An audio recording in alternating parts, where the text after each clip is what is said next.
നമസ്കാരം, ജന്മഭൂമിയിലേക്ക് സ്വാഗതം. ലോക്സഭാ തെരഞ്ഞെടുപ്പിന്റെ വോട്ടെണ്ണലിന് ഇനി ഒരു ദിവസം കൂടെ ബാക്കി നിൽക്കെ ഏറ്റുമാനൂർ ക്ഷേത്രത്തിൽ ഏറ്റുമാനൂരപ്പനെ തൊഴുതും വഴിപാടുകൾ അർപ്പിച്ചും നടനും തൃശൂരിലെ NDA സ്ഥാനാർത്ഥിയുമായ സുരേഷ് ഗോപി എത്തി. രാവിലെ 6 മണിയോടെ കുടുംബത്തോടൊപ്പം ക്ഷേത്രത്തിലെത്തിയ സുരേഷ് ഗോപി തുലാഭാരവും അപൂർവ വഴിപാടായ 5 പറയും ഭഗവാന് സമർപ്പിച്ചു. ഭാര്യ രാധികയും മകൻ ഗോകുലും മറ്റു ബന്ധുക്കളും ഒപ്പമുണ്ടായിരുന്നു. സുരേഷ് ഗോപിയുടെ നിർദ്ദേശത്തെ തുടർന്ന് ക്ഷേത്രത്തിനുള്ളിലെ ചടങ്ങുകളും ചിത്രങ്ങൾ പകർത്തരുതെന്ന് ദേവസ്വം ബോർഡിനും പോലീസിനും വിലക്ക് നൽകിയിരുന്നു. ക്ഷേത്ര ആചാരങ്ങളെല്ലാം പാലിച്ചുകൊണ്ട് ക്യൂ നിന്നാണ് അദ്ദേഹം ദർശനം നടത്തിയത്.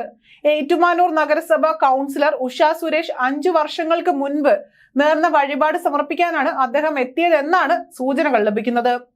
കഴിഞ്ഞ വെള്ളിയാഴ്ച മുതൽ സുരേഷ് ഗോപി ക്ഷേത്രത്തിൽ എത്തുമെന്ന പ്രചരണം ശക്തമായിരുന്നു.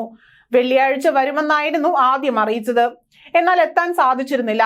ഇന്ന് രാവിലെ സുരേഷ് ഗോപി ക്ഷേത്രത്തിൽ എത്തുമെന്ന് മുൻകൂട്ടി അറിഞ്ഞ മാധ്യമപ്രവർത്തകർ രാവിലെ മുതൽ ക്ഷേത്ര പരിസരത്ത് നിലയുറപ്പിച്ചിരുന്നു. ലോക്സഭാ തിരഞ്ഞെടുപ്പുമായി ബന്ധപ്പെട്ട അദ്ദേഹത്തിന്റെ പ്രതികരണം തേടുകയായിരുന്നു ഉദ്ദേശ്യം. എന്നാൽ ക്ഷേത്രത്തിൽ എത്തുന്നത് മുതൽ തിരിച്ചു പോകുന്നത് വരെ അദ്ദേഹം മാധ്യമങ്ങളോട് ഒന്നും സംസാരിച്ചില്ല. ക്ഷേത്രത്തിലെത്തിയ മറ്റു വിശ്വാസികളോട് കുശലം പറഞ്ഞെങ്കിലും രാഷ്ട്രീയം പറയാനോ തിരഞ്ഞെടുപ്പ് ഫലത്തെക്കുറിച്ച് പ്രതികരിക്കാനോ സുരേഷ് ഗോപി മുതിർന്നില്ല എന്നതും ശ്രദ്ധേയമാണ്. സാധാരണ വിശ്വാസിയെ പോലെ ഏറ്റുമാനൂരപ്പനെ തൊഴുതു വണങ്ങാനാണ് എത്തിയതെന്ന് മാത്രമാണ് അദ്ദേഹം പ്രതികരിച്ചത്. പ്രതികരണത്തിനായി മൈക്ക് നീട്ടിയ മാധ്യമങ്ങൾക്ക് മുന്നിൽ തൊഴുത് ചിരിച്ചുകൊണ്ടാണ് ഒഴിഞ്ഞു മാറിയതും.